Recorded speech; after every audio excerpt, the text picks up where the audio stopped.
जय श्री कृष्णा। राधे राधे। आज सावन माह के अंतिम गुरुवार है, तो गुरुवार का व्रत रखने वाले सारे विष्णु भक्तों के लिए प्रस्तुत है गुरुवार की संपूर्ण व्रत कथा। तो सारे व्रती इस कथा को प्रेम भाव से सुने और ज़्यादा से ज़्यादा दूसरे व्रतियों में शेयर करें, ताकि आपको पुण्य फलों की प्राप्ति हो, आपके मनोरथ पूर्ण हो।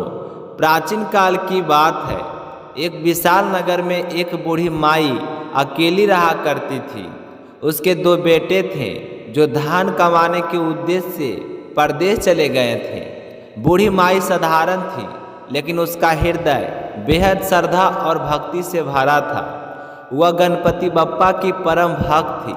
रोज सुबह वह जल्दी उठती, स्नान आदि से निवृत्त होकर सबसे पहले भगवान गणेश जी की पूजा करती। लेकिन उसके पास गणेश जी की कोई मूर्ति नहीं थी, इसलिए वह रोज नदी किनारे से मिट्टी लाती और अपने हाथों से प्रेम पूर्वक गणेश जी की एक छोटी सी मूर्ति बनाती।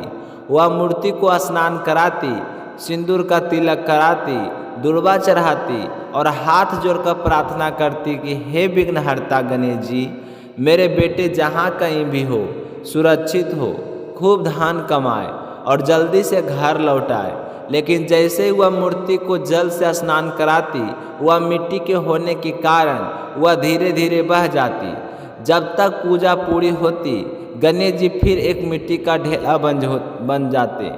यह देख माई का हृदय व्यथित हो जाता है, लेकिन अगली सुबह फिर नई मिट्टी लाकर गणेश बप्पा को बनाती है और पूजा करती है। एक दिन उसके पड़ोस में एक साहूकार का घर बन रहा था। वह एक मिस्त्री और मजदूर काम कर रहे थे। माई ने जाकर बड़े प्रेम से मिस्त्री से कहा, बेटा, क्या तुम मेरे लिए एक पत्थर की गणेश जी की मूर्ति बना सकते हो? मेरी मिट्टी की मूर्ति रोज बह जाती है। मिस्त्री और मजदूर हंस पड़े। मिस्त्री बोला, माई, मैं तुम्हारे लिए मूर्ति बनाऊंगा तो साहूकार का काम कैसे कर पाऊंगा? अगर साहूकार आ गया और मुझे देखा कि मैं तुम्हारे लिए मूर्ति बना रहा हूँ, तो वो मुझे काम से निकाल देगा। यह सुनकर माई की आंखें भर आई। वह चुपचाप उठी और जाते जाते कह गई, राम करे तुम्हारी यह दीवार कभी पूरी ना हो। उस दिन से जैसे कोई अदृश्य शक्ति काम कर रही हो। मिस्त्री दीवार बनाता और वह टेढ़ी हो जाती, थोड़े ही देर में गिर जाती। सुबह से शाम हो गई, लेकिन एक ईंट भी स्थिर ना रह सकी। शाम को साहूकार आया और गुस्से में पूछने लगा कि आज सारा दिन क्या किया? एक दीवार तक नहीं खड़ी हो सकी। मिस्त्री ने कांपते स्वर में सच्चाई बताई, साहूकार जी, एक बूढ़ी माई आई थी। वह भगवान गणेश की भक्त थी। मुझसे एक पत्थर की मूर्ति बनाने को कह रही थी। मैंने मना कर दिया, और जब उसने जाते हुए कुछ ऐसा कहा कि बस तभी से यह दीवार नहीं बन रही है। साहूकार गंभीर हो गया। बोला, गणेश जी को कोई टले या फिर विघ्न आए, ऐसा कैसे हो सकता है? साहूकार खुद माई के घर गया। चरणों में गिरकर बोला, माई, आपने जो कहा कि सच निकला। मेरा मकान नहीं बन रहा है, अब आप ही कृपया करो। मैं वादा करता हूँ कि आपके लिए सोने की गणेश जी की मूर्ति बनवाऊंगा, बस मेरी दीवार खड़ी हो जाए। माई मुस्कुराई और बोली, बेटा, यह तो गणपति बप्पा का चमत्कार है। अब जाओ, सब ठीक होगा। साहूकार वहाँ से लौटा और क्या देखता है, जो दीवार अब तक गिर रही थी वह अपने आप सीधी खड़ी हो चुकी थी। सब मजदूर चकित रह गए। जोर जोर से गणपति बप्पा मोरिया के जयकारे गूंजने लगे। कुछ ही दिनों में मकान भव्य रूप से बनकर तैयार हो गया। जब उद्घाटन का समय आया तो साहूकार ने सबसे पहला निमंत्रण बूढ़ी माई को भेजा। बोला, माई, आप मेरे लिए माँ के समान हो। आपकी कृपा से ही यह घर खड़ा हुआ है। माई गई। साहूकार ने उसका खूब स्वागत सत्कार किया। उसे सुंदर वस्त्र, फूलों की माला और उपहार स्वरूप सोने की गणेश जी की मूर्ति भेंट की। साथ ही एक पीतल की घंटी, दीपक, कलश और पूजा की सामग्री भी दी। साहूकार ने माई के चरणों में झुककर कहा, माई, अब आपका बेटा हूँ, जब भी जरूरत हो बस याद कर लेना। माई की आंखें नम हो गई। वह बोली, बेटा, मुझे कुछ नहीं चाहिए, बस मेरी एक ही प्रार्थना है, मेरे बेटे परदेश गए हैं, उन्हें वापस बुला दो। साहूकार ने अपने साधनों से पता करवाया कि और माई के दोनों बेटों को ढूंढकर अपने घर बुलवा लिया और उन्हें काम दिया। और जब वे घर लौटे तो माई की आंखों भर आई।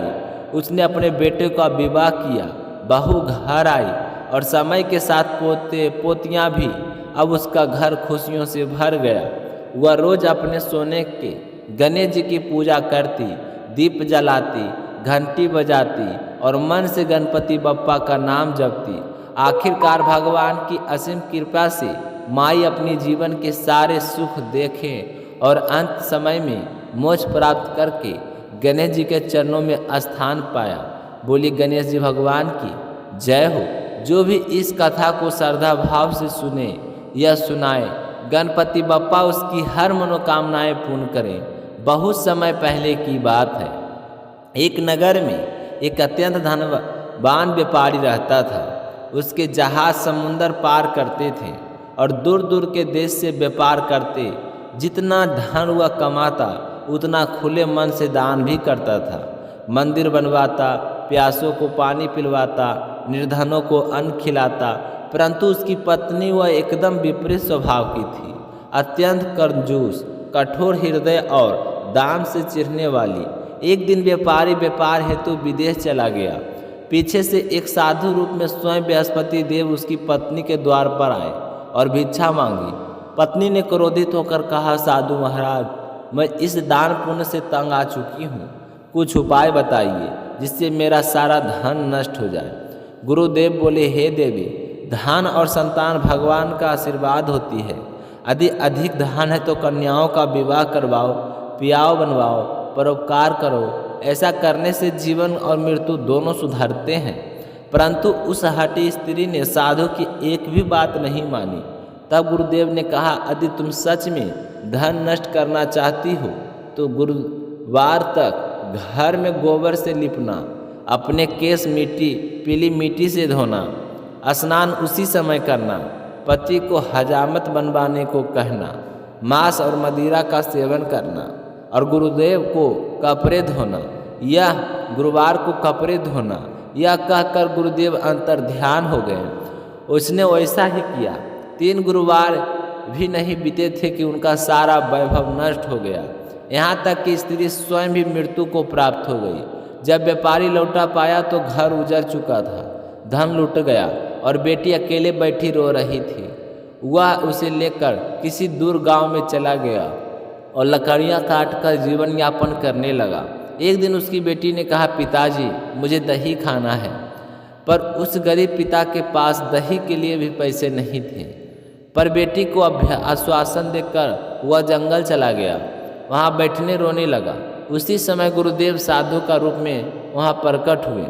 सेठ ने उन्हें अपनी सारी पीड़ा सुना दी। उसके गुरुदेव बोले, अब चिंता मत करो, बृहस्पति देव का व्रत करो, 2 पैसे के चने और गुड़ लो, जल में थोड़ा शक्कर डालो, कथा सुनो और दूसरों को भी सुनाओ, भगवान अवश्य कृपा करेंगे। सेठ बोला, हे महाराज, मेरे पास 2 पैसे भी नहीं हैं। गुरुदेव बोले, आज लकड़ियाँ बेचने जाओगे तो मूल्य हमेशा से 4 गुना ज़्यादा मिलेगा। सेठ ने वैसा ही किया।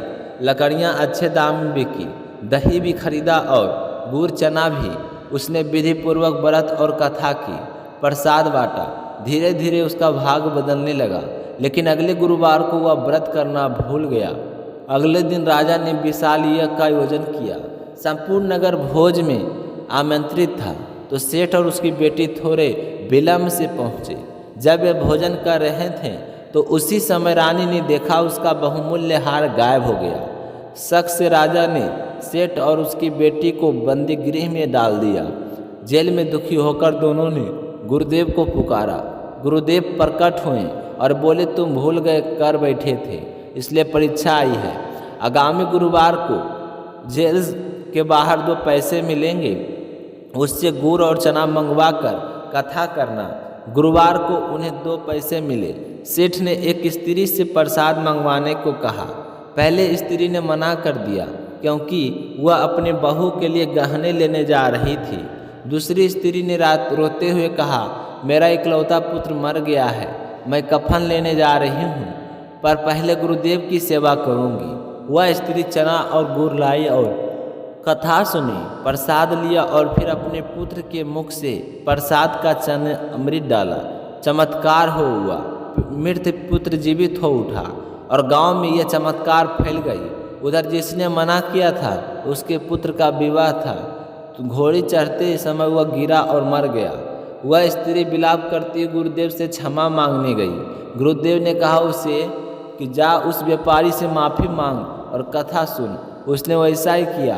कथा के अंत में चना अमृत मृत को पुत्र को पिलाया और चमत्कार हुआ, भी जीवित हो गया।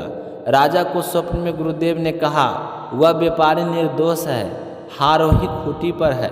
राजा ने सुबह देखा पर हारोही टंगा था। उसने व्यापारी को सम्मान सहित बुलाया, क्षमा मांगी और आधा राज दिया और उसकी बेटी का विवाह श्रेष्ठ कुल में करवाया। सेठ को फिर से धन मान सम्मान सब कुछ प्राप्त हो गया। भक्तों, गुरुवार का व्रत केवल एक अनुष्ठान नहीं है, यह विश्वास, श्रद्धा और संकल्प का प्रतीक है। जो इसे सच्चे मन से करता है उसका जीवन संकटों से उभर जाता है। बोलिए बृहस्पति देव की जय हो, बोलिए विष्णु भगवान की जय हो।